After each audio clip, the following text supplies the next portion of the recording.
मित्रों, आज हम बात करेंगे जो आज का पर्व चल रहा है, जो आज सनातनी पर्व है, अर्थात जल झूलनी एकादशी। इस एकादशी को, जो कि भाद्रपद की शुक्ल पक्ष की एकादशी है, इस तिथि को परिवर्तनी एकादशी और पद्मा एकादशी के नाम से भी जाना जाता है। जयंती एकादशी भी कहते हैं और डोल ग्यारस भी कहते हैं। इसके अतिरिक्त आज का दिन वामन अवतार या वामन जन्म दिवस भी कह सकते हैं, वामन अवतार दिवस भी इसे कहा जाता है। परिवर्तनीय एकादशी इसलिए कहा जाता है कि हमारे देव जो शयन करते हैं, इस समय जो देव शयन कर रहे हैं और कार्तिक मास की एकादशी पर देव उत्थान एकादशी आती है, उस दिन वे देव उत्थान होगा। उस दिन देव सोकर उठेंगे और सारे मांगलिक कार्य तभी से प्रारंभ होंगे। तो कहते हैं कि आज के दिन भगवान विष्णु करवट लेते हैं, इसलिए ये परिवर्तनीय एकादशी कही जाती है, क्योंकि भगवान योग निद्रा में रहते हैं। और जल झूलनी एकादशी कहा जाता है कि इसलिए होती है कि जन्माष्टमी के पर्व में जब भगवान कृष्ण जन्म लेते हैं तो उनके घर में सूतक हो जाता है, और वो सूतक जब समाप्त होता है, हमारे सनातन धर्म में जब किसी के भी यहाँ भी संतान होती है तो सूतक लग जाता है उस घर में। और वो सूतक जब समाप्त होता है, जब जन्म देने वाली माँ जच्चा या प्रसूति सूर्य पूजन कर लेती है, और सूर्य पूजन के साथ साथ कुआ पूजन भी करती है। प्रातः सूर्य पूजन होता है और सायंकाल को कुआ पूजन या जलाशय पूजन होता है। और इसी दिन भगवान को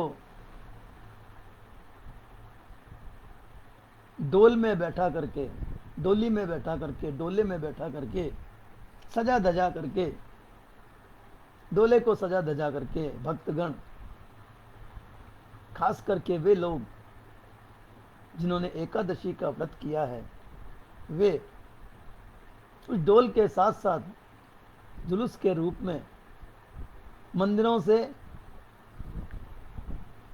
जलाशय तक, चाहे वो कुएं के रूप में हो, तालाब के रूप में हो, नदी के रूप में हो, जहाँ जहाँ जैसी जैसी व्यवस्था है वहाँ वहाँ उसी हिसाब से भगवान को ले जाया जाता है।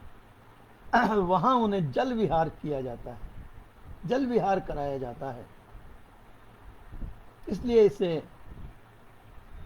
जल झूलनी ग्यारस और डोल ग्यारस भी कहा जाता है।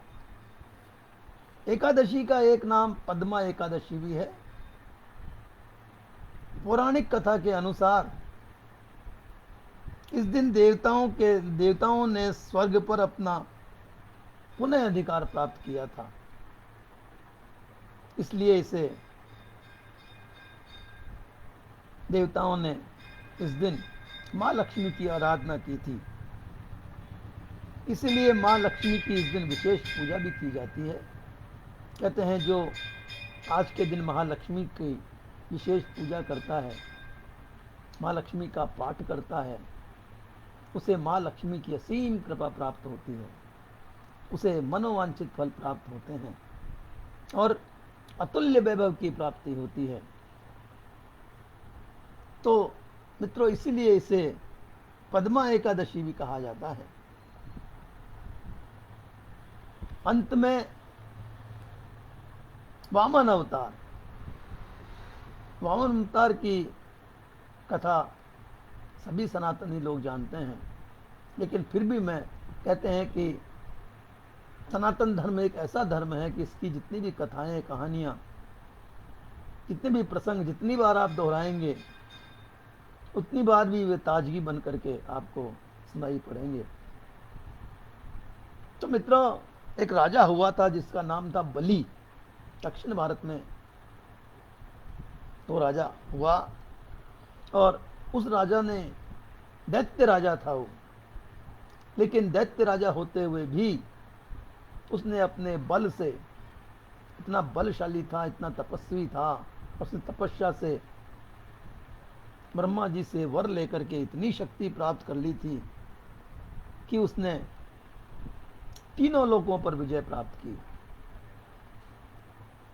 देवता लोग स्वर्ग छोड़ करके छिपते छिपाते भगवान विष्णु के पास गए और कहने लगे कि हे त्रिलोकीनाथ, हमारे साथ में बड़ा अन्याय हुआ है। राजा बलि ने हमारा राज्य छीन लिया है, तीनों लोकों पर उसने राज्य कर लिया है, अपना अधिकार जमा लिया है। क्या मृत्यु लोक, क्या स्वर्ग लोक, क्या पाताल लोक। अब इस संकट से हमें आप ही उबार सकते हैं। मित्रों, भगवान विष्णु ने उन्हें आश्वासन देकर के कहा कि अवसर आने पर मैं इसका समाधान अवश्य निकालूंगा। और देव योग से राजा बलि ने अपने यहां बहुत बड़ा यज्ञ किया। कहते हैं राजा बलि बड़ा दानी राजा हुआ था। उसके द्वार से कोई खाली नहीं जाता था और यज्ञ पर्व पर तो किसी के खाली जाने का प्रश्न ही पैदा नहीं होता है। तो भगवान विष्णु ने ये इसी अवसर का लाभ उठाया और वे वामन अंगुल के ब्राह्मण बन करके, जिसे आजकल जो आज मनुष्य को ठिंगना होता है उसे हम वामन भी कहा करते हैं, ये उसी अवतार का नाम है। तो 52 अंगुल के रूप करके भगवान राजा बलि के द्वार पर गए और उन्होंने वहां जाकर के आवाज लगाई कि हे राजा, एक ब्राह्मण तुम्हारे यहां, तुम्हारे द्वार पर याचक बन करके आया है, क्या मुझे यहां दान मिलेगा, भिक्षा मिलेगी? राजा बलि ने उन्हें सत्कार से अपने यहां बुलाया, आसन देकर के बैठाया और कहा कि हे नाथ, हे विप्र, हे ब्राह्मण, आप बताइए आपको किस वस्तु की आवश्यकता है, आप क्यों इतने व्याकुल हैं? तो वामन रूपी भगवान ने कहा कि हे राजा बलि, मुझे तप करने के लिए, आश्रम बनाने के लिए, एक कुटिया बनाने के लिए 3 पग जमीन चाहिए, 3 कदम जमीन चाहिए। अगर तुम दे सको तो संकल्प कीजिए। मित्रों, दानवों के राजा, जो दानवों के गुरु शुक्राचार्य ये सब बातें सुन रहे थे, उन्होंने राजा बलि को एकांत में ले जाकर के कहा कि राजा बलि, तुम इस ब्राह्मण को वचन न दे देना, ये ब्राह्मण नहीं है, ये छली रूप में भगवान विष्णु तुम्हारे द्वार पर दान लेने के लिए आए हैं। तो मित्रों, राजा बलि ने बड़ी अच्छी बात कही। उन्होंने कहा कि हे शुक्राचार्य, हे गुरुजी, मेरा सौभाग्य है कि मेरे द्वार पर भगवान विष्णु स्वयं भिक्षा मांगने के लिए आए हैं, दान मांगने के लिए आए हैं। ऐसा अवसर तो कई कई जन्मों के पश्चात भी प्राप्त नहीं होता है। मैं भाग्यशाली हूं कि मेरे घर पर भगवान विष्णु स्वयं दान लेने के लिए पधारे हैं। मैं इन्हें अवश्य ही दान दूंगा। ये कहकर के और राजा बलि भगवान जो वामन रूपी थे उनके सन्मुख खड़े हुए और कहने लगे कि हे भगवान, हे ब्राह्मण। एक हाथ में उन्होंने जल का पात्र ले लिया और उस पात्र से अपने हाथ में जल लेकर के उन्होंने कहा कि मैं संकल्प लेता हूं, मैं वचन देता हूं कि आप जो भी मुझसे मांगेंगे मैं आपको दान में दूंगा। तो भगवान रूपी वामन ब्राह्मण ने कहा कि मुझे और कुछ नहीं चाहिए, केवल 3 पग जमीन चाहिए, 3 कदम जमीन चाहिए। राजा बलि ने उस वचन को दोहराया और जमीन पर उस जल को, जमीन पर भगवान के जहां चरण रखे हुए थे वहां पर उन्होंने वो जल समर्पित कर दिया और कहा कि मैं आपको वचन देता हूं। तभी भगवान विष्णु ने अपना विराट रूप धारण किया।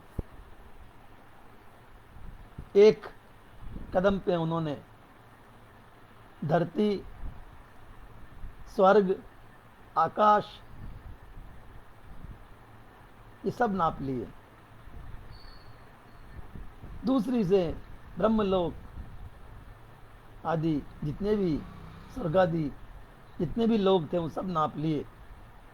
और फिर राजा बलि को कहा कि हे बलि, मेरे 2 पैरों में तो सारी सृष्टि समा गई है, अब तुम बताओ कि मैं तीसरा पैर कहाँ रखूं।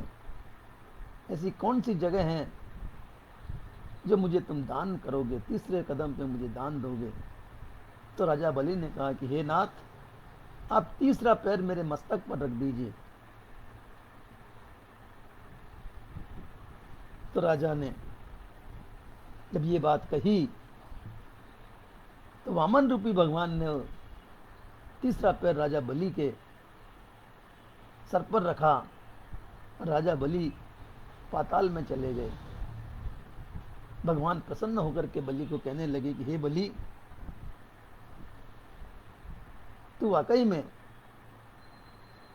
राजा बलि के नाम से प्रसिद्ध होगा और दानी के नाम से प्रसिद्ध होगा। मैं तुझसे बहुत प्रसन्न हूं, मांगो तुम क्या चाहते हो, मैं तुम्हें वरदान देने को तैयार हूं। तो राजा बलि ने कहा कि हे महाराज, हे भगवान विष्णु, हे अनाथों के नाथ, मैं चाहता हूं कि आप हमेशा मेरे सामने उपस्थित रहें।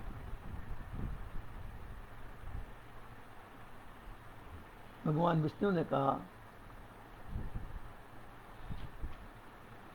यथावस्तु तथावस्तु तथावस्तु, 3 बार उन्होंने ये शब्द कहे। और राजा बलि ने अपने मस्तक पर रखे उनके पैर को कहा कि हे प्रभु, आप मेरे सामने कैसे रहेंगे प्रतिदिन। तो राजा बलि ने, तो भगवान विष्णु ने राजा बलि से कहा कि हे बलि, जहां तेरा दरबार लगेगा उसके द्वार पर मैं खड़ा रहूंगा और उस द्वार पर खड़ा रहूंगा जहां पर तेरी दृष्टि पड़ रही हो। तेरे सभा में कितने भी द्वार हो, लेकिन मैं उस मुख्य द्वार पर खड़ा रहूंगा जहां पर तुम्हारी दृष्टि पर हमेशा पड़ती रहे। तो कहते हैं मित्रों, भगवान आज भी अंश रूप में राजा बलि के दरबार के द्वार पर खड़े हैं। ऐसे भगवान विष्णु जो अपने से विपरीत जाने वालों को भी वचन देकर के उनकी मनोकामना पूर्ण करते हैं। और ऐसे राजा बलि जिन्होंने सब कुछ जानते हुए भी अपने वचन की परवाह करी, अपना सर्वस्व जाने की परवाह न कर करके उन्होंने संकल्प लिया और दान दिया। तो मित्रों, इसलिए इसे वामन अवतार दिवस भी कहते हैं आशा है आप सब लोगों को इस आज के पर्व की समस्त बातें जानकारी में आ गई होगी। विदा, आज बस इतना ही। नमस्कार, शुभ रात्रि, जय सिया राम, जय हनुमान। कल फिर किसी नए प्रसंग के साथ प्रस्तुत होऊंगा। तब तक के लिए विदा।